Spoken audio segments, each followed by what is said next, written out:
mentor that you've had in the past that taught you something really special? And he told me basically, he goes, listen more than you talk, and let them talk and let them tell you what you need to know. And then when you kind of evaluate it, then when you're sitting back and you're create more than one correct answer, brainstorm with the teammates that you're sitting around a project. If you're on a project, you're teammates, right?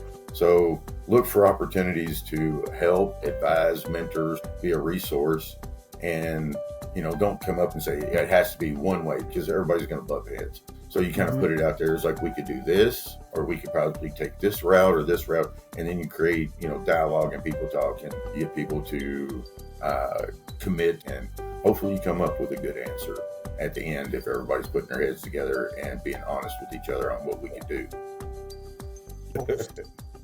Right. Thanks so much for joining me today, Cris Burgin. I really appreciate you coming on the bridge. I appreciate you having me, sir. This podcast, it started with the idea of communication, and what I'm really starting to realize is that we're bridging people together, and we're bridging ideas together, and your experience today is going to help us do that. So again, thank you. And I know we had to do a couple reshuffles here, and we got this going. So tell me about your start with safety. How did you get involved with safety? Actually, it was almost kind of like accidental. I was going to college at Eastern Kentucky University, actually aviation program, and that was my bachelor's. I'm a veteran, and they paid for my undergrad, so I went through aerospace management, so that's where my bachelor's is. And actually, I went a little bit later on after serving in the military and bounce around here and there, and went to school a little bit late as an adult. However, my son was graduating from high school, and we jumped around a little bit. He lived with his mom, then he moved in, I got custody, and so I kind of wanted to keep him in the same place. So I was graduating, and he was supposed to graduate from high school 2 years later, and wanted to keep him with he played football, like yourself and like myself, a couple football guys. But I wanted to keep him with his teammates, and he went to all high school with and most of middle school with. So it was some normalcy, for him. And so I was like graduating, thinking I would go to get a master's degree potentially. To be honest, one of my other veteran classmates, we went to school together, he said that he was going to go get his master's, and it put something in my head. And so when it came time for me to graduate, and I was like, well, if that knucklehead can go and get a master's, so can I. To be honest, that's what, yeah. Competitive, right? We're competitive with each other. And it was 2 years. It was working out to where my son was graduating and everything. So I ended up going to EKU master's program in safety, because when I was going through aviation, if you know anything about aviation, there's a lot of, there's backups for backups, there's redundancies and things like that. Because one thing goes wrong, better of a backup. Right. Yeah. So I was just thinking, we talked a lot about safety in the aviation program, but EKU didn't have a master's program for aviation. So I ended up going into the EKU safety program. And then while I was there, I had an internship and worked with a couple really good professors, and ended up getting into safety. And then right when I was getting ready to graduate, I was a graduate assistant at the EKU OSH lab, Occupational and Safety Lab. And so I ended up going there and worked with Dr. Schumann there and a couple other people, and got an opportunity to go work for a medium-sized GC to smallish type general contractor out of Lexington, Kentucky, Denham Blythe. And that was kind of my first start. And I got into it, and I liked what I did. And next thing you know, I got an offer from Helix Electric, where I'm at now, and that was in DC. So I ended up, me and my son moved to DC. He graduated high school. Next thing you know, he's a electrical apprentice with Helix Electric. So it was an opportunity for me and my son So, took a job there, and that was like right at the beginning of COVID. So, make interesting. Just think of driving into DC, Washington, DC, and you're the only car on the street. That was like zombie apocalypse stuff. It was like Yeah. weird. I mean, if Well, you and DC's that's an interesting territory to be in the beginning of COVID too, because there's probably not too many different ways people are thinking about things. But to be frank, exactly, yeah, yeah, this was yeah. April 20th. Actually, it was like April 19th, April 20th of 2020 when I got there. So that's So like, now, when you started with safety, you said you started with a medium-sized general contractor. Um, yes, sir. Now, how was that? And I want to get back to Helix and where you are now. But how was that in terms of a lot of times? I know in Canada, a lot of times, and there's a lot of people that really care, and there's a lot of people that are working hard to have safe crews to get everybody home safe. That's Right. not. I'm never talking disparagingly about that. But when you've got that middle contractor that size, there's financial implications, and there's staffing implications. How was that compared to where you are now, or how was that as a start out for you in terms of paperwork and footwork and all that kind of stuff? It was it was a good first stepping block. Yeah. Okay. All right, all right. They're not. I mean, they're decent size and they do a lot of work and they do good. They do good work. But me, I have higher sights for myself, and I didn't see like me advancing a lot there, because the size of the company, and I wanted to do more things. I wanted to go and do bigger projects, cool projects, and travel a little bit. And it didn't seem, career advancement opportunity, as well as, the opportunity to travel a little bit and see a bunch of different places, which I've gotten to do that with Helix. And like I said, it's just wet in the upper movement, but it was a good stepping stone for me to get my beginning with. I had some good teammates and stuff like that. They've got a good safety record. They got a good safety program. Awesome. Um, just that Helix was like a little bit better. And it's like, all right, let's just say training. The difference between like a small to medium size and then Helix Electric. All right. Their training program wasn't to the level at that time. They've gotten better. Actually, they got in a good. From what I hear, I'm still good friends with a couple of superintendents that I work with there. But he likes their safety director now. So, yeah, from what I hear, it's going in a better direction. But not compared to Helix. Helix, we have Helix Helix University, and Yes. it's gets accredited. So when we take classes that CEUs and stuff like that, and these like the journeyman and the master electricians, they have to do so much training.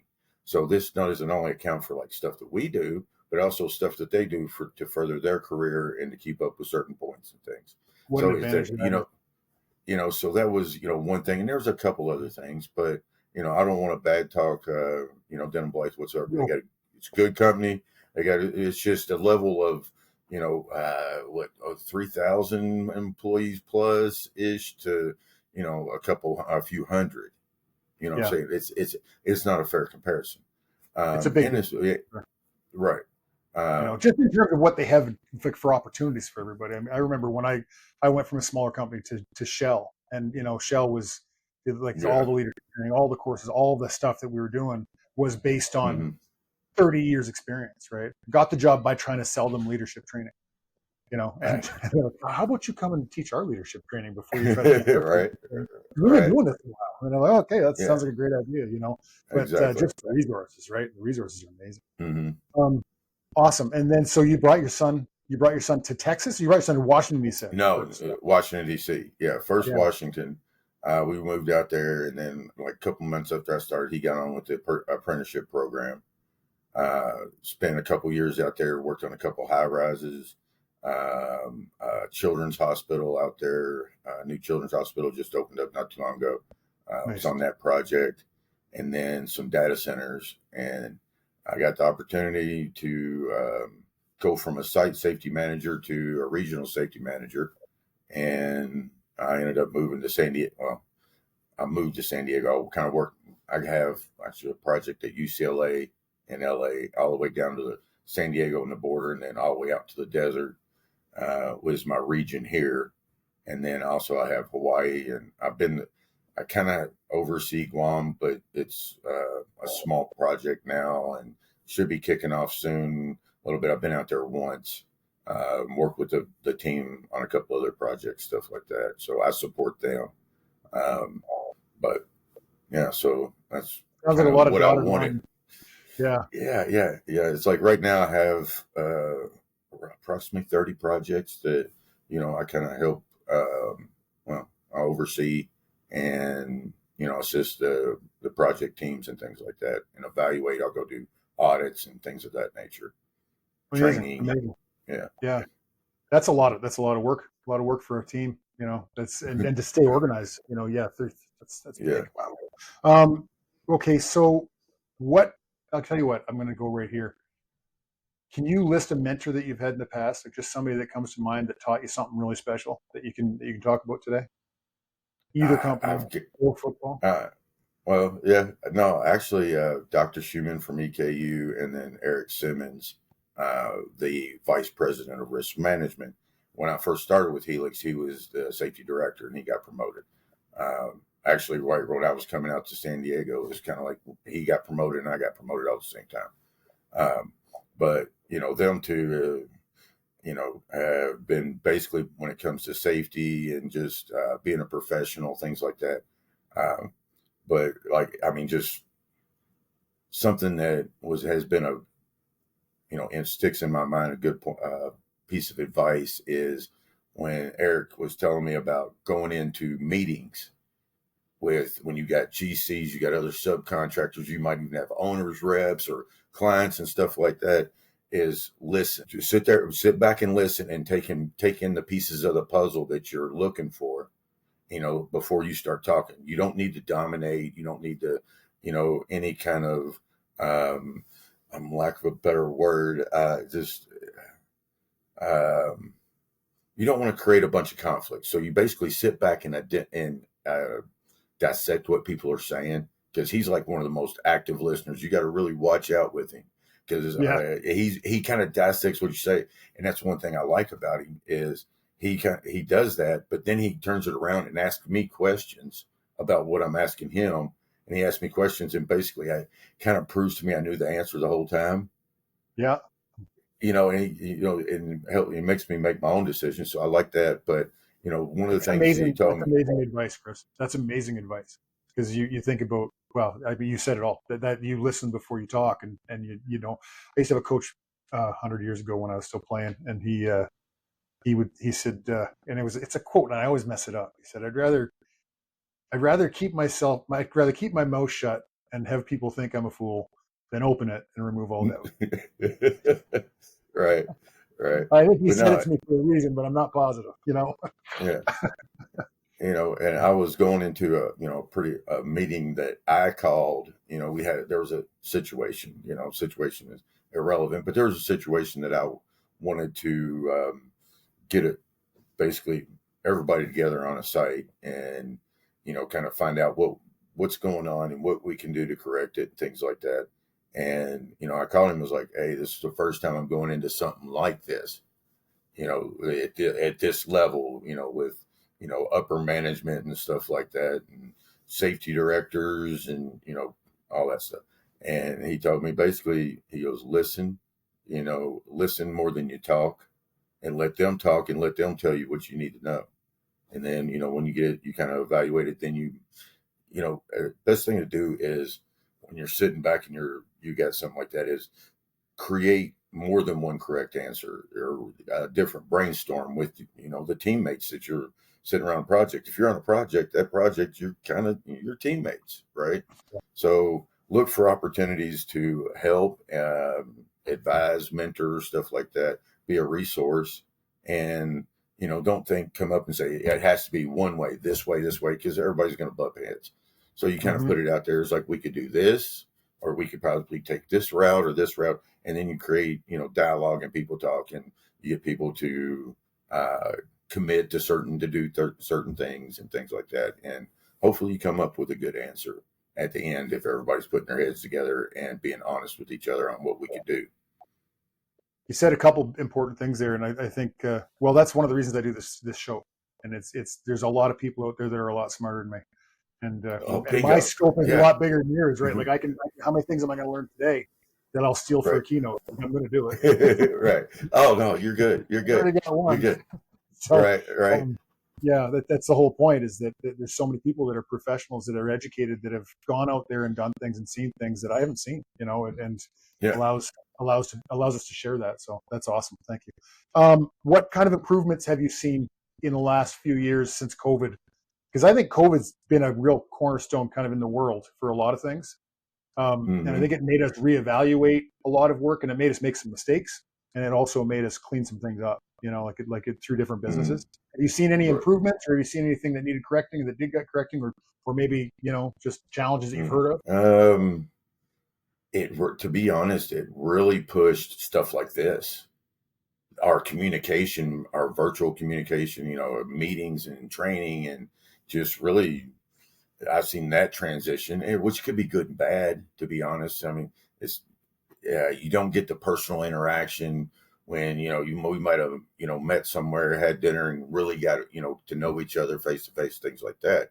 Yeah, And I think it made us more able to communicate, as well as first aid CPR, or not first aid CPR, but first aid, and the virtual type medical evals, which I'm kind of on the fence with those. You get it's more available, more accessible. You don't have, they can assess somebody and possible, figure out what's with an injury or something by seeing it. But I kind of like when a doctor puts their hands and kind of moves things around, and yeah, because that's one thing I do. Somebody comes in with, like an ankle injury, I kind of move around, check the range of motion, the pain level, stuff like that. They can't do that, you know. yeah. So I, that's one thing with the virtual medicine, but the communication and that kind of made that start to happen a lot faster than I think it would have. So I kind of like that it did that, but then it takes away some of the human interaction, which I think is very important to a lot of people. I think that this is a huge benefit, being able to reach out to you, talk to you all the way down to Texas, Right.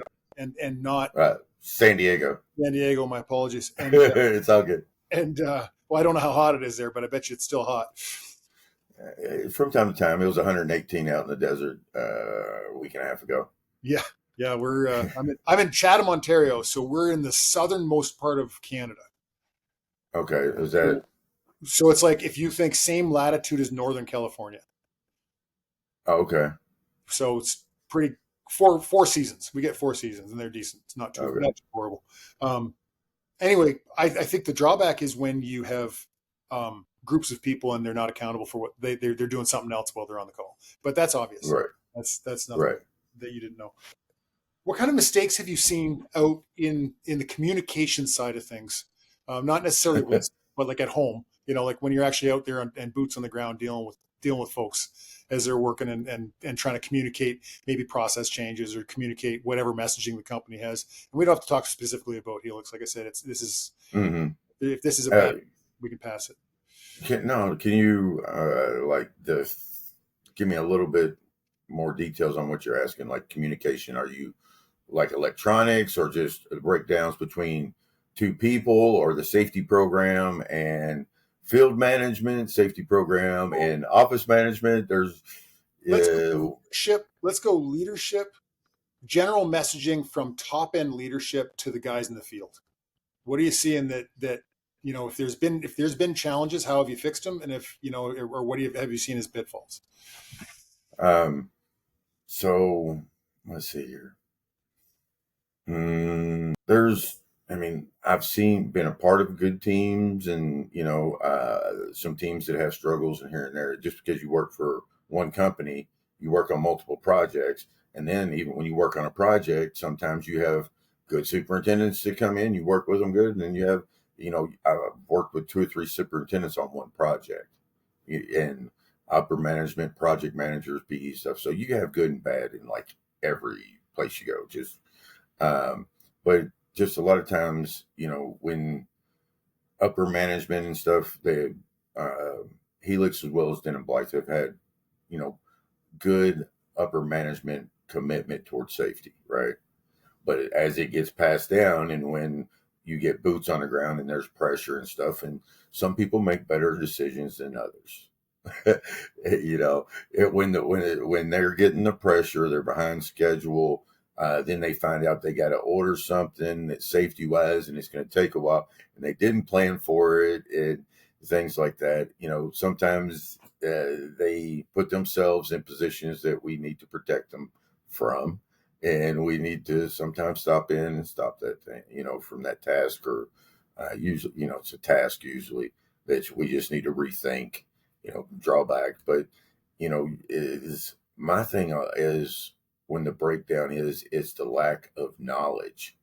It's like if I have to stop a project and I have a PM, project manager, or a superintendent calling me why I have to stop a project, and it's against company policy, it's against regulations, there's safety precautions that wasn't in place, and that was a call. If they knew that, about that stuff, then they wouldn't have questioned what I did, why I stopped that work.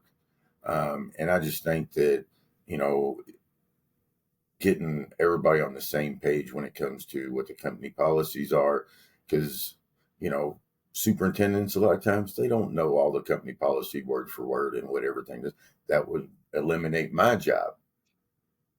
Right. So I've got to kind of watch over them, protect our workers, protect the company, and a lot of times protect them from themselves. It's be like, no, we can't do it this way. And then being a teammate, and hopefully, opening up that discussion and offering a couple different options of ways we can do it right, because there's usually more than one way that you can do it right, and there's numerous ways you can do it wrong. But offering up opportunity and just using the back and forth to come up with what's better for the workers, the company, and protecting ourselves from anybody getting hurt or any kind of company liability is what we need to do. And a lot of times, if you keep your cool, a lot of times that you're going to get somebody that you're going to have to say the not so popular thing, and you got to stand your ground sometimes, and it upsets people sometimes. But you got to not match their intensity, their anger. If you sit back and you be calm, and they're going to do it, don't take offense to it. They're going to get all upset. They might go out. They might get all huffy and puffy. Don't make the situation worse. Yeah. Keep your cool. Let them go off. They can have their little, issue, and then they come back. You let them, get it off their chest, and then sit down and be like, all right, so now that that's over with, let's talk about what we can do to make this correct, and everything can go the way we need it to go. You seem and like I think that's sorry. You seem like a pretty even keel guy, like in terms of that. Pretty much for the most part, But you ain't going to do anything but make situations worse if you fight with them, and then you're not thinking. Next thing you know, you're saying something, they're saying something, it's back and forth, and it just the top blows off. Yeah. Let them do what they got to do. They can get upset and everything. They come back. Let's talk. Let's sit down and talk about it. I know this ain't, you don't like to hear this. I know you disagree, but let's find out how we can both agree on this. I don't know. I forget what it is. I did this class years ago. It's like the 7 habits of successful people. Yeah. And they were talking about it. What is it? A win-win situation. How can we, part of negotiating, how can we create a win-win situation for both of us? Yeah. So that's kind of, you kind of fall back to that. I forget what it is. By inflaming the situation. Right. I had an old friend who's a Russian guy that I was working in the field with, and he had to shut down a job, and he said I can't remember who he was talking. I think it was a foreman he was talking to, and the foreman said, "Well, listen, you can't do this. He's really upset. He says, I'm really pissed off. You can't do this." And got to pardon my French on this one, but my buddy, he says, "Well, in Russia, we understand." He says, "You will continue to be pissed off, and I will continue to not give a shit." Right. Yeah. Yeah. Did it help? No, it didn't help. It did not help the situation. Yeah, right. But, but like I said, you could water off a duck's back, I think, to be effective in a leadership role, period. Especially safety. Right. Such a mediator between everybody, right? Right. Yeah. But a lot of people don't. A lot of people get their feelings hurt. And like I said, there's in any profession that you have, safety, even doctors, lawyers, cops, everybody, nobody's always right. Nobody's always wrong. There's Yeah. good and bad and everything. And that's just kind of the way I look at it. You know, I try not to be a safety cop. I don't like that. I don't need to send out like or write tickets just to justify my existence. I justify my existence by, minimizing accidents and injuries. And when stuff does happen, I step up and I take care of that stuff in a professional way that's, benefits the workers as well as the company. It's kind of the way I look at it. Awesome. Yeah, you're out there to help, to help serve the people who are working, because if they're not working, we're not getting paid. Right. Bingo. Yeah. Yeah, exactly. Okay, so we covered that. What do you want to see more of? What do you want to see more of in your field in terms of helping people stay safe? My thing is teamwork between all facets of the project.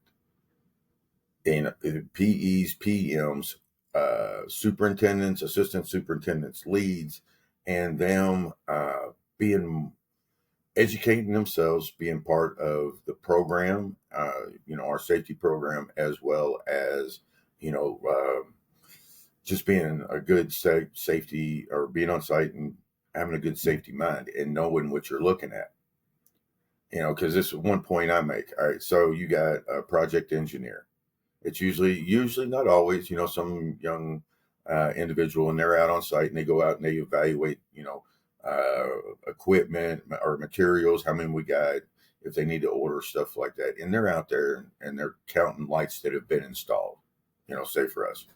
And then, they just happen to come across somebody that's doing something wrong.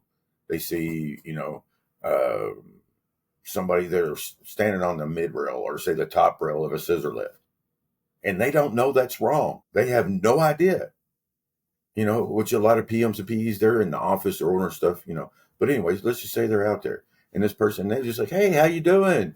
And they're considered management and they keep walking. And that person that's doing that knows they're doing wrong. They 100% know that they're doing wrong. They shouldn't be doing it. Not correct them and walked off and told them to have a nice day and, good job and everything. So then that person thinks that it's acceptable by the company. When that person, it's no fault of his, it's, major the supervision's fault that person was out there and they didn't know what they saw. So I'm trying to get more involvement from everybody on the project, more teamwork. And I've got a lot of good, I've got some really good PEs. I mean, I've got PEs that work for Helix and, is in my region that have a lot of involvement in helping me do stuff like creating SDS QR codes that we can post out in the field.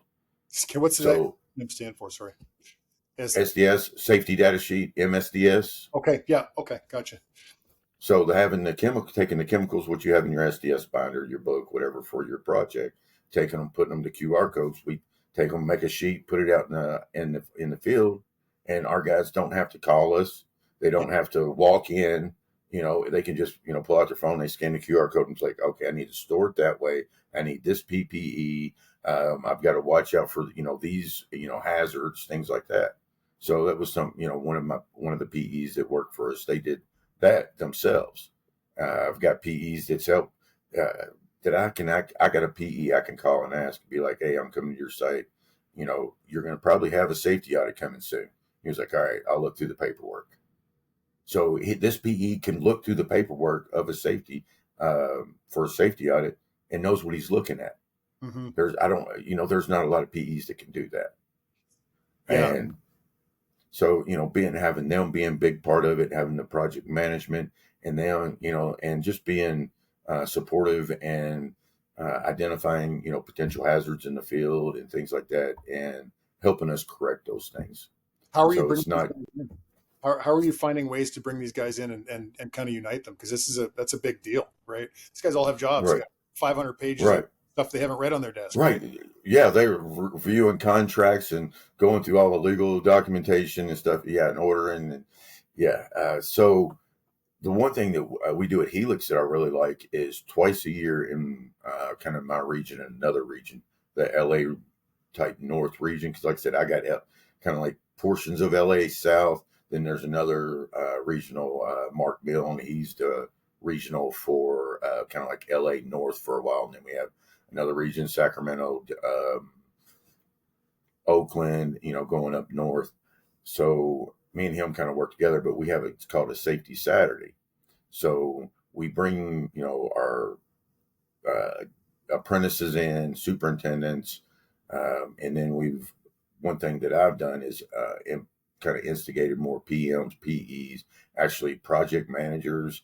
I actually had an operations manager. It helped teaching at the last one. I had an operations manager that went through the classes. So I am instigating that. And, I'd like to see more always, but I've had good participation here as of late. But getting them to take more part in the safety training classes, because that day we'll have like a round robin. So the apprentices and things like that can go and take scissor lift training or maybe forklift training. We do first aid at every one of them. We do powder actuated tools, hand and tool safety. And then we'll have a couple competent person classes for like superintendents. We call them leads, but for a general term, foreman. It's kind of like what we call a foreman is a lead. And then getting the senior superintendents involved, as well as some of our office managers, and to help teach in the classes, being like a co-teacher with like I say, a regional safety manager, or maybe a site safety manager would come in and teach the classes, and we'd like have a co-instructor, things like that. But getting people involved with those things, as well as being brave enough to ask them to come to your classes, because typically they don't usually come to those competent person, excavation, confined space, trench and excavation classes. They don't typically come to them. Yeah. And just reaching out and ask, be like, hey, I got this class available. Why don't you come join me? And some of them do, some of them don't, but you have to give them the opportunity. And I think a lot of times they get overlooked. There is a potential person that can help, address hazards in the field. So that's one thing that I've been trying to do, is getting more teamwork within the field and the office, because they're out there in the field and they're walking the projects and they're a part of management, so they can be a part of helping us, control the hazards for our personnel, as well as, protect the company. Challenging for a lot of those guys too. One of the presentations I do is based on uniting people in that scheme. So I met out in Saskatchewan, which is a great name to say if you want to try it. It's a fun name to say. But I was in Saskatchewan presenting to a group of construction teams. So there was all of the owners, and the question was, how do we take care of the mental health? Can you present on it? And it's I mean, the simplest question in the world: get out of your truck. Right. Get in your truck and go talk to people and ask them questions about their life and ask them questions. But you have to, it's hard because these guys are engineers, right? They're not, and I'm not wrong with engineers, but a lot of times there's the people side of it that you seem to have, and that I hope I have, is going out and actually having these conversations and creating that personal relationship. Right. And it's interesting because, I mean, if obviously they need the classes, they need to know what they're talking about. Nothing worse than a leader. I would say, let's go find some interventions, right? Right. Correct people. It's like, man. Yeah. It's fun to talk about that are good, Yes, sir. Yeah. Definitely. Totally agree. So just to wrap things up here, because I appreciate your time today. We've been going a little bit. 3 rules that you want. Is it just the one son you have? Yes. Yes. So 3 rules that you wanted him to have nailed down before he moved out of the house. What 3 rules would you have him follow? Well, I've gotten him pretty good at one. And it's like when he first started into the workforce, right? I was like, so you do these 3 things and you're going to at least be successful in the beginning. Of course, you're going to have to get to production and quality and stuff. But I was like, go to work, be dependable. If you're going to work somewhere and you say you're going to be there, you be there. You be there, I always say early's on time's late, and late's unacceptable. So try to be there about 15 minutes before work, and do what you're supposed to be doing, be where you're supposed to be. If you're assigned to do this task at this location, be over there doing what you're told. And to be honest, the next one is okay, I see how I can place it, because I'm want to control my verbiage on this. Is don't be a baby. A kid. You're going to have to do dirty jobs. I mean, he was working out in the desert not too long ago, Yeah. and when if somebody tells you to do something, they'll be like, oh man, and then complain about it. Don't complain about things. You're going to have to do stuff that sucks. You're going to have to work with people who suck. You're going to have to work with people you don't like. You're going to have to work with people you don't get to put up with, but you're also going to work with a lot of people that you like and you get along with and things like that. But, just don't complain. People get tired of complainers. So if you can do those three things in the beginning of starting a job, you're going to at least have a good path going forward. And then, after a while, you're going to have to pick up, you're going to have to do good work. You're going to have to be productive, stuff like that. But if you can get those three things, because a lot of people in his generation don't show up for work, and a lot of them aren't where they're supposed to be. And you tell them to be over here and doing this, that, or the other, and they're over there on their phone, TikTok, Facebook, YouTube, and everything else. Be where you're supposed to be doing what you're supposed to be doing. And then you get people that complain a lot, and people don't want people that don't show up for work. They're not doing what they're supposed to be doing, and then they complain. And so if you can get those three things down, that, and I love it.